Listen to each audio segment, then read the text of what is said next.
మేము పాల్గొనము అని చెప్పి నిర్ణయం తీసుకోవడం వల్ల మనం ఏ టెండర్లు కూడా కాంపీట్ చేయలేకపోయినాం.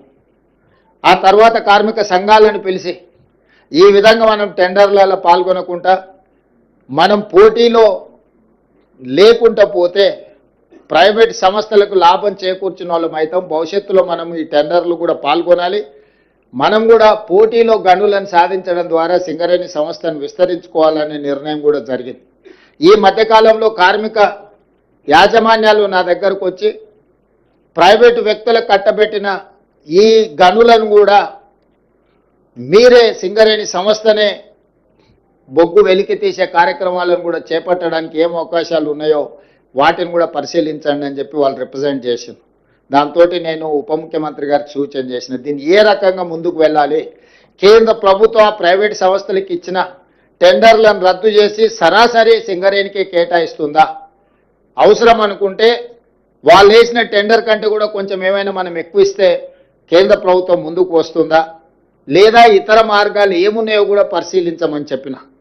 ఏదేమైనా సింగరేణి గనుల ప్రాంతంలో ప్రైవేటు సంస్థలు ఎక్కువగా వాళ్ళ ప్రాతినిధ్యం పెరుగుకుంటూ పోతే ఏదో ఒక సందర్భంలో సింగరేణి మనుగడకే సమస్యగా మారుతుంది.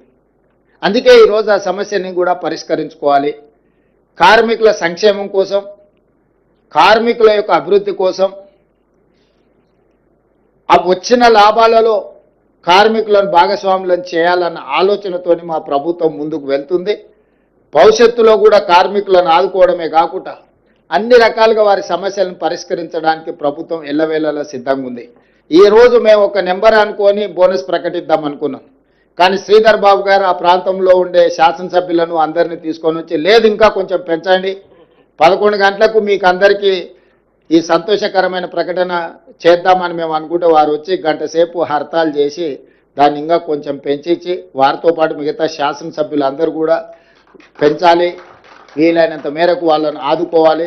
మేము అక్కడికి వెళ్ళిన తర్వాత వాళ్ళందరినీ కార్మిక సంఘాలను కార్మికులను కలిసేది ఉంటుందని వారు చెప్పడం సూచన చేయడం, మేము అనుకున్న దానికంటే కూడా కొంచెం బోనసు పెంచే నిర్ణయం తీసుకొని వచ్చి ఈ పత్రికా సమావేశంలో ఈరోజు అనౌన్స్ చేసినాం.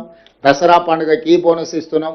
కోల్ ఇండియా నుంచి మన భాగస్వామ్యంతో వచ్చే వాటిని దీపావళికి మళ్ళొకసారి కార్మికులకు బోనస్ ప్రకటిస్తారు. వాటి వివరాలను కూడా కేంద్ర ప్రభుత్వంతో సంప్రదించి బట్టి విక్రమార్క గారు ఆ శాఖ దీన్ని పూర్తి స్థాయిలో పరిగణలోకి తీసుకొని కార్మికుల యొక్క సంక్షేమం కోసం, కార్మికుల యొక్క అభివృద్ధి కోసం, కార్మికుల యొక్క భవిష్యత్ ప్రణాళిక కోసం ఈ ప్రభుత్వం పనిచేస్తుందని తెలియజేయడానికి సంతోషం వ్యక్తం చేస్తున్నాను.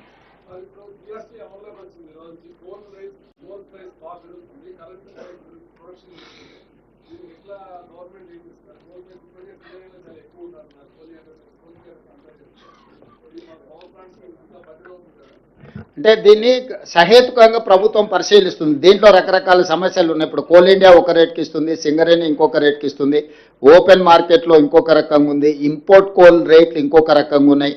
వీటన్నిటిని కూడా అంచనా వేసుకొని ప్రపంచంతో పోటీ పడే విధంగానే సింగరేణిని తీర్చిదిద్దుకోవాలి.